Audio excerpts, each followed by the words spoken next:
Hey everybody, welcome to Drive Thru Review 821. Today we're going to talk about Origin Story.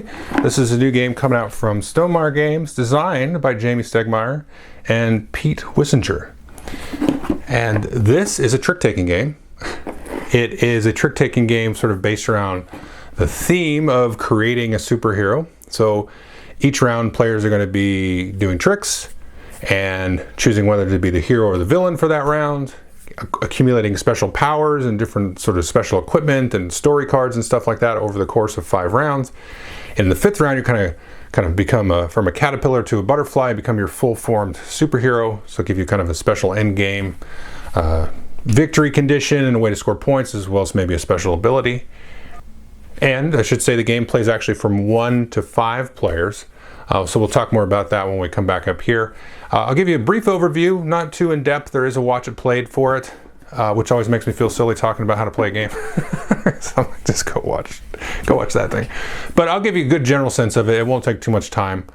So if you don't want to watch a played video to figure out if you are even interested, probably be a 4 or 5 minute little overview here, and then you can come back here and then go watch this video if you're still interested. So anyway, let's take a look. Okay, like I said, I'm just going to do a brief overview of this. So first thing players will do is they will draw or choose one of these Origin Story placards here. So you open this up. This is your special character here with a little special ability, spots for some of your special powers, and then finally kind of your final superhero form. Each player will get 2 of these randomly, which are both identical player aids. But then on the other side, they have a kind of a final round special end game scoring special ability. So keep these face down, take a look at them, maybe give you something to target by the end of the game. And then in the final round, first part of the round, instead of drawing a new power for one of these spots, you'll flip and choose one of these to be a kind of final superhero form there. And then you're just going to basically play a trick-taking game. So you have here this giant deck of cards here, 4 different suits, 1 to 13 of these different suits. The love suit here is the trump suit. That's always trump. And then you're going to go around playing tricks, playing hands, and you must follow if you can follow. So if somebody played a 7 and I had the 2, I have to play that. Otherwise I can play whatever I want. And again, trump always trumps, and it's the highest card wins. So if it's not trump, it's the highest of the lead suit. If it is trump, it's the highest trump. And that's kind of your general thing. You're going to collect those and score points. Now, before each round is kind of where the game comes in. So you're going to have here, like I said, this board. You're going to start with 1 stamina, and then each round, including the first round, you're going to get another stamina. So you're going to start the game effectively with 2 stamina. And then you're also, every round, including the first round, going to draw 3 cards of these little story cards. Choose 1, discard the other 3, and then put that in each round. So first round, second round, third round, fourth round, and then away you go. So before you get to see your hand, but before you start playing, you're going to charge or assign stamina to some of these different abilities. I'm not going to go over any of these abilities in the walkthrough, but I'll talk a little bit about them in the review. But effectively what's going to happen is as things go along, so let's say we're in round 2 now, we're going to get another stamina. You can see here I've got spots for 6 stamina total, because this one costs 2, these each have 2 slots. I've only got 3 stamina. So you're never going to be able to activate everything that you have out there. But it's going to give you some opportunity to kind of pick and choose and tick and tack your strategy each game. So you can say, you know what, this was good that round that I chose it. I may never activate it again for the whole rest of the game. And these are going to do all kinds of stuff, which I'll talk about later. So every round you're going to do that until the 5th round, which instead you're going to choose one of your hero forms. Now, at the start of the 3rd round, you're going to draw 1 event from this big old deck of event cards, and then that is going to change up the rules. I did this one at random here. So it's going to change the rules up for the 3rd round. So when revealed, the dealer draws 3 cards, the first player. If all other players combined win more total tricks than the dealer, they each gain 5 points. Otherwise, the dealer gains 5 points. So they get a little bit of extra room. They could maybe score 5 points, or otherwise everybody else scores 5 points. So that's one example. It just kind of totally turns the game on its head and so on. So there's a bunch of these. So that's only for the 3rd round. You're going to play 5 rounds. You're going to keep track of your points here. Now, the one thing about this is you see this is 2-sided. You've got the hero side and the villain side. On the hero side, very straightforward. Gain 1 VP for each trick you earn. So Maybe in the first round we got 3 tricks, 3 points. Next round we take a look at our hand here, and we're like, I don't think I'm gonna win anything. Okay, flip that over. Still has your 3 points. This is gain 4 VP if you won 0 tricks. So at that point you're trying not to win tricks. And maybe you didn't win any tricks. So, whoops, wrong way. And then we're gonna go here, now we have 7 points. There might be other cards here that give you points or change how things work. And so each round you can choose between hero or villain. This is where you want to get as many tricks as possible, and this is where you want no tricks. So that adds a little bit something there. And there will be other cards and abilities and powers that kind of interact with your choice, either directly or indirectly, based on that. So you play through 5 rounds, and this is like the fastest video explanation I've ever done. I think I covered just about everything. Oh, there are different rules for 2-player, which I'll talk about, and also a solo game, which I'll talk about. We'll go up to the talking head to talk about that though. Okay, so that was Origin Story. Let's just do my 3 pillars of review. First, we'll talk about play time. Let's see, the box is 45 minutes.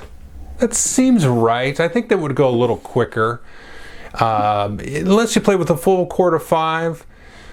But even then, I think if everybody is, familiar with the game, I don't think it really going much more than that, because we'll get to more of this in a minute, but the game is a little bit like loose. It's not super tight. Like some trick-taking games can be very tight and methodical and like a lot of card counting and stuff like that. This has a little bit of that, but not too much. So we'll get to that more of that in a minute. So it feels like if people can kind of come at it with the right sort of attitude, in my opinion, being a little bit loose with it, then you could easily play this in a half an hour, even with 5, I think. Now, play count. Here's the thing. I have played it with 1, 2, and 3. So I've not actually played it with 4 or 5. So I can't really speak to that. That's a little bit of my hemming and hawing there. Now, I will say for me, I like it best with 2 players so far, because I think the 2-player game is actually really, really cool. So the way that works is you have 2 players against each other, and then you each have a sidekick, which at any given time only has 2 cards revealed out of their hand, and then you just play one of those cards out of your personal sidekick's supply of 2 cards. It has to be sort of legal play and all that stuff, but you can kind of pick and choose. But having that little like extra dimension of like, okay, I don't want to win this one, but I don't want them to win it, so I can have the sidekick take this, or I can have the sidekick do it this way, and then you're trying to guess what your opponent has. You can see what their 2 sidekicks has and that kind of stuff, because the sidekicks don't score points, they don't collect any tricks, they just kind of eat the tricks and they disappear. If your sidekick wins the trick, then you get the lead, which is a big deal. So that dynamic is not something I've really ever seen. There may be some 2-player trick-taking game I'm not familiar with that has it, but I really thought that was fascinating. And so far, that is my favorite way to play, I think. Now, I have not played it with a big group. So I will mention that though. So the one thing I know will happen with a big group, because this happens in the 3-player game, is that you have all these abilities, especially in like the 5th round. And you have to have 1, 2, 3, 4, 5, 6 special abilities, because there's one printed on your board that could be in play. Now, the nice thing is there's rarely a time when there's going to be that many that have even been activated or relevant. So one thing that we tend to do is like, okay, everybody's assigned their stamina to charge up their abilities. Now everybody go through, tell me what you can do, tell me what you can do, tell me what you can do. And I don't mind that. I can see some people not really liking that. It's like, oh, I just want to play cards. I get that. But I think that is going to happen. So doing that with 5 different people and trying to like juggle all that in your head, there's just no way. Like, I'm just like, oh, okay. But in practice, haven't played it with 5, but playing with 3, it's like not too bad. And this is where I get kind of into the fast and loose part of it. Like, what is this game like? My last pillar is this reminds me of, what do we got up here? We got Dwarf King, we have Chronicle, and Skull King kind of. But there are some of these like not tight trick-taking games. And there's a couple of others that used to be popular, but gosh, 10, 20 years ago.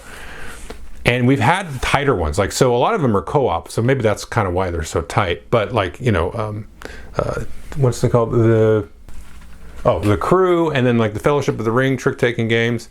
So I think by their nature of being co-op, they tend to be a little tighter because it's, you know, you want it to be hard. But there's other, you know, trick-taking games that are out that aren't as loosey-goosey as this one, because this is loosey-goosey. But I really like that. So if you're playing like, you know, Bottle Imp or, you know, a lot of those kind of ones, that's fine, and I like that. But this one is so, it's like a Ameritrash trick-taking because you can get these powers that are just like completely bonkers, which I really like. And you can get some powers that are like, okay, dude, you are way overpowered. One of the games we played, Billy got all of these special abilities that like totally tied in with his final superhero power, and I was like, oh, okay, so you win. When he revealed his superhero, I was like, okay, we don't have to play this last round, because he literally just got like 20 points. And I was like, okay. I was like, well, and then, but that same hero had come up in other games, didn't score half the points that one did. So, but the thing I like about that is I like to explore this stuff, because there is a huge stack of all of these ability cards. And as far as I know, you know, this is a giant. How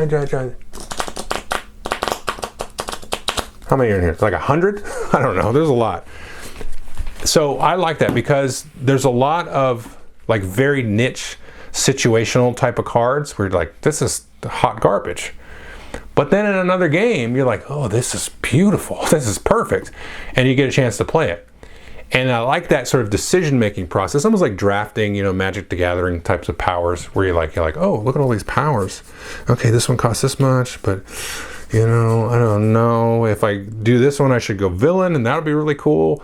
Or this one, and I go this, but I'm like, I'll keep this one. I'm like, this one will be good later. I've already got two that I like now on my board. This isn't going to work now, but this is going to be really good possibly on a future round. So that whole dynamic of it is really cool, and I love the exploration of that and all of that. So my thing with that is, it's just know that going in, like, it's not going to be a fair fight a lot of times. I don't think that's really a problem with the game. I could see people having issue with that because they're like, oh, I just got my face caved in, you know, for no reason. And the other thing is like the main deck of cards with the suits, because you don't deal out the whole deck, right? So there is really no card counting, because there are some powers that actually interact and you draw cards out of the deck, or you, like one of them, like you flip a card and that gets added to the trick and maybe the deck wins and stuff like that, but the person that did that gets points. You know, there's all kinds of different ways around this. So for me, I really appreciate it because every round, almost like every hand, every trick that you're playing is like a whole new like puzzle to parse in a way. It's like, okay, yeah, so this is going to happen. And it's like, you know, it might just be completely, you know, I'm almost, you could look at it as a waste of time to even try to figure out a way through this. But it plays so quick and whimsical that it's like, oh, I'll try that, whatever, I'll try that. You know, and that's fun because you have this like different ways of getting through it. And like I said, the 2-player, I really like that. The 3-player I really liked. I did not care for solo, because having that swinginess of it really aggravated me in the solo game, because it does this whole thing where it like kind of replaces cards in its hands and you can see its whole thing. So you try to like work it out, but then it like discards cards anyway.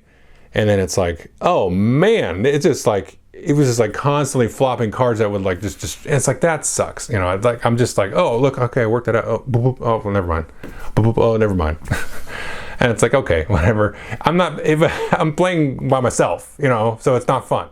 When it happens with people, then I get to be mad at that person. You know, I get to yell at them, and they get to yell at me, and so that makes it more fun. But who am I yelling at? If I'm sitting here by myself at the table with a bunch of rows of cards in front of me, and the game totally cheats, who am I supposed to get mad at then? Nothing. The deck? That's no fun. I want to get mad at a person for screwing me over. But yeah, the solo game, I don't know. And I think part of the deal is like stuff like Fellowship of the Ring, and there's the other solo trick-taking game that came out a little bit ago. Like those just do it so well, and it's such a nice little puzzle nut to uncrack that I think for me, I kind of prefer that in the solo setting of like, oh, okay, let's do it like this. And, you know, and even in that one, like, you can play those and be like, get halfway through the round, you're like, yeah, I'm not winning this one. But it's okay, because then you can just stop halfway and be like, okay, let's try again. You know, it's just like playing a game of solitaire. Like, you can get halfway through the deck of solitaire, you know, Klondike or whatever, and be like, nope, not winning this one, reshuffle, and then just play again. So in that case, it works for that. In this case, it's like, oh, it just randomly smacks you over the head. But again, I really like it with multiple players. 2 players, really cool. It adds just a cool little extra dimension to it. And I like this kind of the crazy exploration of just, it feels like you got a fresh game, like every hand, and with all the different powers and stuff like that. And I think the last thing I'll leave you with, I think it's important that people go through, once you've played it once or twice, everybody should sit down and go through all of the heroes, the final form, you know, round 5 heroes, and just kind of look and see what those are. Because I think that also will give people kind of a sense of like, they're going to try to collect a whole bunch of stamina, or they're trying to collect a whole bunch of like high cost cards and stuff. Just so you can kind of metagame it a little bit, you know, as you play the game a few times. I think that becomes important to, you know, kind of breathing life into the game, kind of getting that extra sort of, you know, player read kind of part of it. So that would be my recommend. You know, get to know the game, get into it, and then everybody that you're playing with, go through the heroes and be like, oh, okay, these are all kinds of the various ways that you can score end game, and then do that. My one criticism there is, I'll just say this, is some of those end game heroes are like, can I really even do anything to, you know, fulfill this one or this other one in a better way? Because sometimes you can. And sometimes you'll get cards like, yeah, I basically was given 8 points at the beginning of the game. There was nothing I could ever do to change that. And then that's it. And so that's like a little bit of a, you know, but that doesn't always happen. You know what I mean? So again, the game's a little swingy, but it's a loosey-goosey, kind of old-timey trick-taking game that was kind of those early ones. I remember there was a Bruno Faiduti one that I really liked. And his games like I kind of are 50-50 on. And that was one that I really liked. Was a really, you know, just bounce off the wall trick-taking game. So this is kind of in that same vibe. And it's been a long time since I played a game like that. And I like the superhero theme and all that, sort of like you're constructing all the parts of your superhero. Like, you know, you think of it like you're in RPG video game, you know, building your character type of thing. Kind of has that vibe. So that's pretty cool. So I recommend it. Origin Story. Thanks.